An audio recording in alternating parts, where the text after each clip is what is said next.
Fort Adams was built between 1824 and 1857. From there, it remained active all the way through World War II. It was the largest, most complex coastal fort the United States ever built. Built to hold a garrison of about 2,400 people.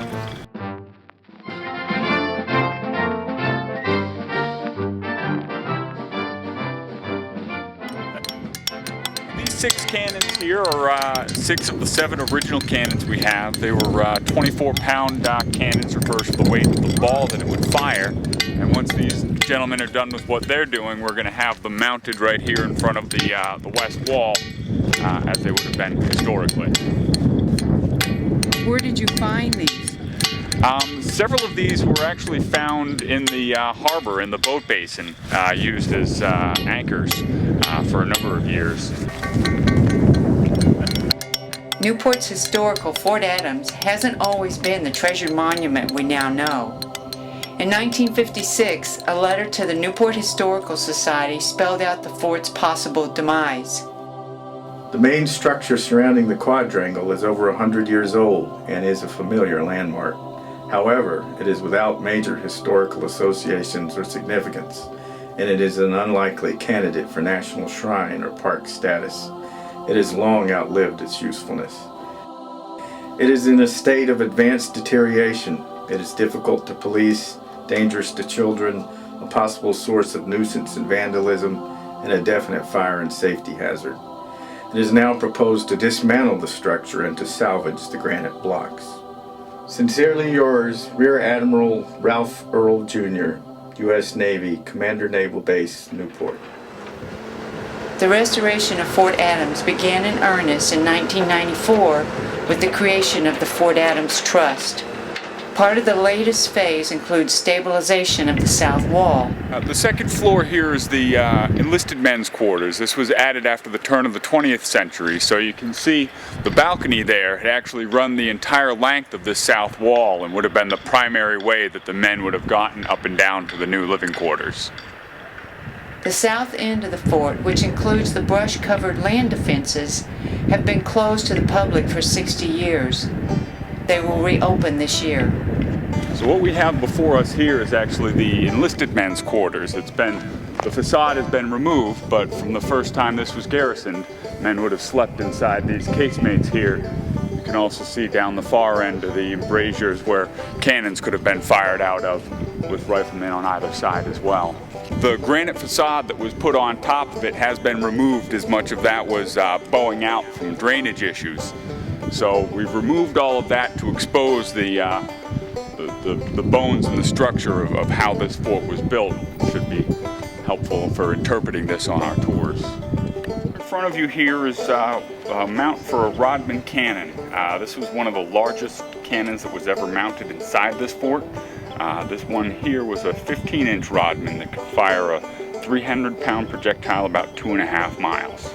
So from here, clear across the East Passage to Jamestown, and the idea was right through anything in the way. In front of you are actually the most complex lane defenses in all of North America. For decades it was buried underneath debris and rubble, and this winter we've gone through and clean cut the whole thing. So on tour we'll be able to walk people through this entire space and explain what it would have been like to be an attacking soldier and what was preventing you from taking the fort at the time. How long do you think it took to do the tunnels? Oh, I'm not too sure. I have like construction drawings on it. I think they actually had them built pretty quickly. They were one of the first parts that they had built. I figure they'd have to have that built before they put this on top. Right, yeah, exactly. This line in the wall, you can actually see that the arches are entirely separate from the main fort. So even if this were to be bombarded to rubble, the main fort, these arches would still remain standing. That's part of what you'd see happen in Fort Sumter during the Civil War. This would be the bathroom. The soldier with the rifle slung over his shoulder. Still trying to figure out exactly how we'll talk about it in PG terms. All the kids without getting too many laughs. Each one of these has a clean out on the back sides, on the outside of the wall, so they could be maintained. Certainly make an interesting archaeology experiment. for each one of the archways that you see above, there's a counter arch that would help to disperse the weight from all the stone and dirt above. So this is one of the few areas where it's exposed that we can point that out to folks. If you're looking up, what we can see are what essentially is a ventilation system. The cannons were rather smoky, and so when they fired, smoke would belch out both the front and from other portions, and so these vents allowed the smoke to dissipate so that the room could be worked and they could maintain visibility. The tunnels were basically built so that if an enemy was trying to tunnel in to blow up your walls, you'd send men into here to listen for that tunneling. If they heard it, they could open up what were called countermines, that are pre-dug openings that they could clear out to basically try to blow up the enemy before they blow up the fort. Kind of a Crowley here.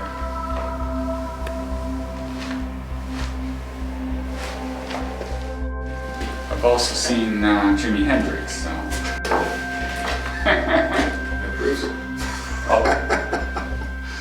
Nothing like data. But yeah, here's a couple more 1941 battery 1 or battery high. This looks like some kind of original marking right here, Rob, this black square. Yeah, and I imagine that this is probably reasonably original. Had the rifles that you saw in the inner ditch, and then there was a howitzer placement here. So again, your goal, if anybody was attacking the fort, would be to shoot literally against the walls of the fort and anybody in between.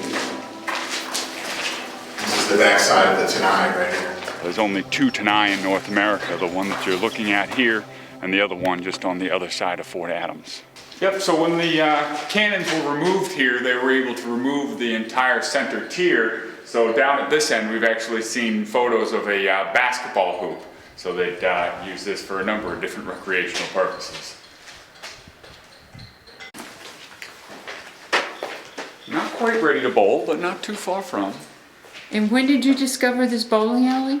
We'd known that the bowling alley had been here, but for years it was just covered in debris that had fallen down from the roof and the walls.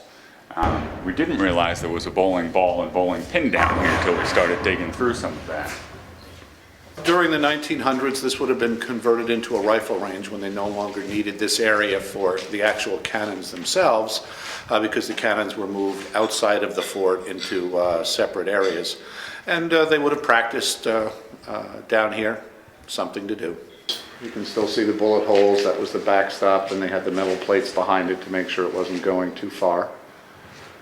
We'd like to recreate some kind of experience over here as a part of the Life in the Fort tour, perhaps using airsoft or I don't think we would be using, paintball. I think that could be frowned upon in a National Historic Landmark.